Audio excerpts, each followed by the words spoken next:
Welcome to Clash of Culture. Today we're going to preview the Colorado versus USC Week 5 college football game.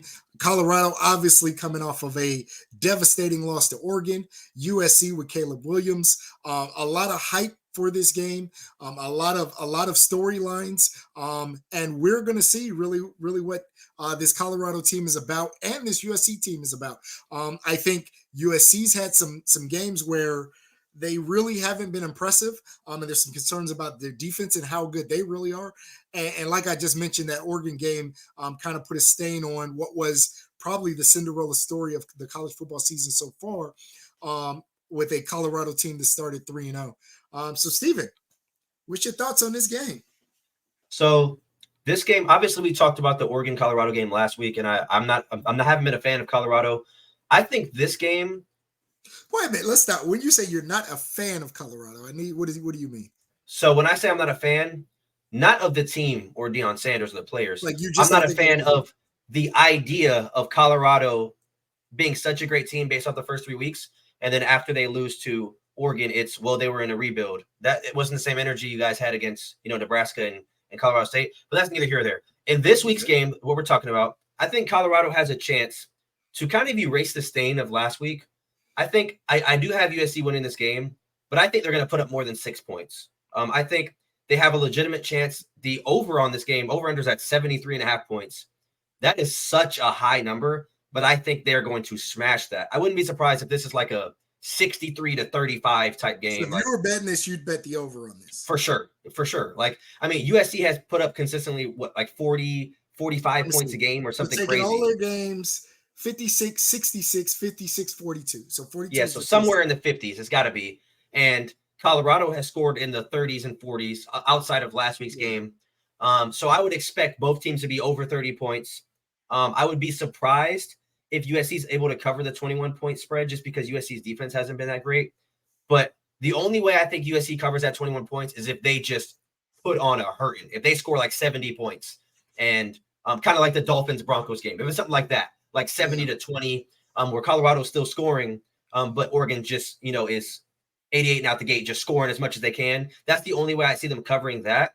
I think Shedeur is going to have a little bit more success in the pocket. I know you called it last week with him running for his life with all the sacks. I don't think he gets sacked that many times this week. I don't think the USC defense is as good as Oregon's defense, but I think USC's talent is just the same. We're talking about both sides of the ball as Oregon. So I don't expect Colorado to, be within a touchdown in the fourth quarter, but I don't expect it to be that bad. I don't think they're going to be down 35-0 at half. We saw last week USC struggling with Arizona State. I think they're up 27-21 in the third.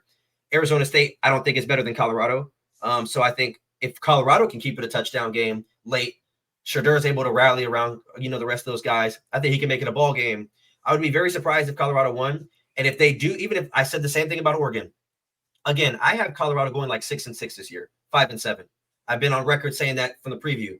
But I think even if they lose this game by 10 or less, it is a win. They don't have to win this game. If they're able to keep it close, it's a win. And again, I'm not a Colorado hater. When Deion first got signed there, I was like, I just want to see what he can do at the Division I level. But it was when like the unnecessary hype got brought in. That's when I was like, okay, like every time I open social media, it's Travis Hunter this, Shedeur this, Deion this. It's like, bro, they haven't even really done anything. And then when they lose, it's, well, look at what the other coach said. Well, the coach has just the right to hype up the team as Deion does. So it's a problem when Lanning does it, but when Deion does it, it's not a problem.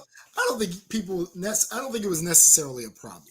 Well, I saw things that said like Lanning's doing that for Colorado, but they lose by 45 to Georgia. It's like, bro, why are you bringing up, last year's game? It's like, because you can't, what they did against Colorado State with all this, they weren't doing that against Oregon. So it's like, you can't play both sides of the fence. That's the only reason why I got turned off of Colorado at the beginning, is because of the unnecessary hype. I said from the jump, when they beat TCU, if you guys go back and look, when they beat TCU, I was like, they impressed me immediately. That was impressive. And then when they beat Nebraska, that was impressive as well because they won by 20-some points. So a Power 5 team. I wasn't impressed by the Colorado State win because they were favored by 24 points. Yeah. So all I said was, let's just wait until the Oregon game. And again, I didn't say they had to win against Oregon. I just said keep it close. And if you keep it close, then I'll give you your credit. But if you're down 35-0 at halftime. It's in your hand. It's a tennis ball. It was right here. But if you're down 35-0 at halftime, it's like then you can't play the little brother card. That was my whole point. Okay, I respect that. But in this game, I think they have a far better chance. I'm not going to say of winning, but of keeping this game respectable and looking like a decent team. I just don't want them to get blown out. And again, I haven't been a fan of Colorado. I didn't hype on hop on the hype train or the bandwagon. I haven't been a fan of them. I know 90% of college football fans have. I haven't. But I don't want them to lose by 50. That's not what I want. I want it to be competitive. But that was my only thing. I just didn't like the unnecessary hype that went into it. That's all. Yeah. So the concern for me, and this is quite simple. You have a USC team that averages about 570 yards a game, and you have a Colorado team that gives up about 500 yards, 475 yards a game. It's just a horrible match for Colorado. That I think that Colorado defense has never been great this season. TCU scored 42 against them. The only team they really, you can say, kind of held was Nebraska. Colorado State was able to move up and down the field. I think you have some very good points.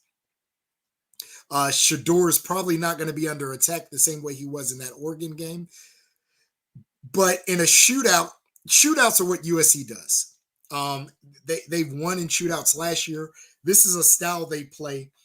There are some concerns with USC, and there's some concerns with the USC defense. San Jose State was able to score 28 on them. Arizona State was able to score 28 on them. I think Colorado is going to be able to move the ball and put the ball in the end zone because I believe that they are better than San Jose State and Arizona State. Again, I may be wrong, but I believe they're better than those two teams. I don't think that they'll be able to outscore USC. Again, a team that's given up almost 500 yards a game. I think USC is going to move up and down the field on them. I don't think they got the guys to guard the USC receivers. This is going to be an absolute track meet.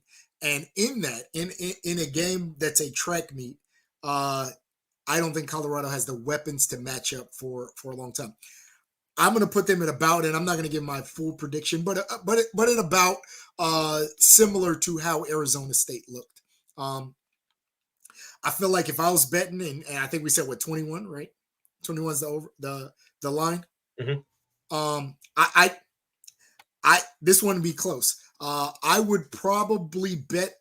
I would probably take Colorado in 21, but I think it'll be close to that. I just think Colorado can't keep up with these guys. Obviously, we know the names, Caleb Williams, and I mean, I don't think they can keep up with these guys. I love the story. I hope Colorado. Obviously, I bet that Colorado is going to win 8 games, and I think they'll find a way to get to that 8-game streak. They don't have the longevity. They don't have the time to overcome a USC, which is a college football blue blood who's been top 10, 15 in recruiting year after year. True, Colorado was able to bring in a bunch of transfer players, but this was built over, even if we say Lincoln Riley came last year and he brought a bunch of transfers, he still kept a big portion of that USC team, and USC has long been able to recruit. I think for Deion to get to a point where he's competing against the Oregons and the USCs and the Washingtons, even though obviously they'll be in different conferences, competing against the Blue Bloods, that's not something that's going to happen overnight. I think that's going to take 2 or 3 years. I don't think they're ready yet. I hope they have a good showing. I hope they're able to move the ball, look a little bit better on offense than they looked last week against Oregon. I hope Shador is able to get off a little bit. But I don't think they're going to be able to keep up with USC. Yeah. I mean, obviously, like I said, I've been like last week, I thought they were going to lose big or whatever. You guys can say what you want in the comment section. I don't hate Deion Sanders. I don't hate Colorado. I have no reason to. It was only, like I said, the social media hype and the unnecessary But hype. you can't really blame them because Deion Sanders is a big name in football. He's one of the biggest names. But here's the problem. Here's the problem. When they feed into it and Travis Hunter's getting a show now, Deion Sanders is on with Taylor Rooks, and they're doing all this unnecessary stuff. Then when you lose, can you not? Can't. I understand your point. But can you not? So did you see like RG3? Did you see like RG3? When they were 3-0, it was, oh man, they're a top 20 team now. Then when you lose, you go back to what you said before. Well, they sold out the spring game. They have more season. So now it's not what's on the field. Now it's what we're doing off the field. That's what I'm saying. it is still so the hype of the 3-0 was big, right? And I think Colorado still has the highest ticket average. I think something like 517. Obviously, the hype for this team is very real. But they don't have the depth, they don't have the talent. I think taking a platform and uplifting players, Shador, Travis, to now these guys are household names. I think Travis. I'm sorry. I think Shador is number one in NIL money, and I think Travis is top 5. So I can't not, especially in today's college football, where players can get NIL money. I can't knock somebody for trying to uplift players to utilize a platform that's going to allow them to get more money. Yeah. Like I said, my only gripe was the unnecessary social media hype and the built-in excuse. That was it, just a built-in excuse. Because as soon as they got to 2 wins, I saw somebody post no matter what happens, they could lose the rest of their games, and this season's a win. And it's well, if that's the case, then why are they even playing? Because even if you win, then you're the greatest coaching team ever. If you lose, you're still the greatest coaching team ever. So it's to me, that's just stupid. It's literally a win-win. No matter what happens, you're literally saying if they lose every single game, it doesn't matter because they already won more than one. But it's you didn't hire this guy to go 3-9. You know what I mean? So it's to me, it's just stupid. I don't like the built-in excuse. They could go 7-5. I'm not going to lose any sleep. If they can go 10-2, so what? I'm not going to lose any sleep. What is the lowest amount of wins they can get? And you say, that was a good season for them. I said 4-8 or 5-7, which I think is very doable. You already have 3 wins. But if you remember at the beginning, I said if you go 2-10 or 3-10 or 3-9, you didn't hire this guy to go 2-10 or 3-9. So if they win 5 games at the end of the season, you would say a win for Colorado. That's a successful season. That's a win. And again, I've been on record saying that I didn't say you have to go 10-2 for this to be a great hire, because that's not realistic. But I have people heads in the Discord or close friends. They're only going to lose 3 games max. Bro, that's unnecessarily being biased. I get you like Deion Sanders as a football player, but they're going to lose more than 3 games. If you genuinely think they're going to go 9-3 or better, you are delusional. And I'm not, like I said, I'm not a Colorado State Rams fan. I have no reason to hate on Colorado, but you're not going to go 9-3. I think the bigger problem for them is they're in a very tough conference as well. Definitely. Yeah. And I know we kind of looked at it, and just looking at what I would call winnable games. Like I said, I would call the USC game non-winnable. Like I said, I think Arizona State is winnable. I think Stanford is winnable. I will say, and I'm going to give them, I'd probably bet against them in the game, but I think UCLA is winnable based off of how they looked this past week. I don't know about Oregon State. I think Arizona State's winnable. I think Washington State and Utah are probably on the border of not winnable. But still, if I said they won Arizona State, Stanford, UCLA, Arizona, that's 4 more wins. That puts them at 7-5. Yeah, I would be surprised if that happened, based on what we saw against Oregon. Which of those games would you be? Because again, I think they're. So I think they beat Arizona State and Stanford. I don't think they have any issues, but the last 5, I can't just. You don't think they're going to beat Arizona?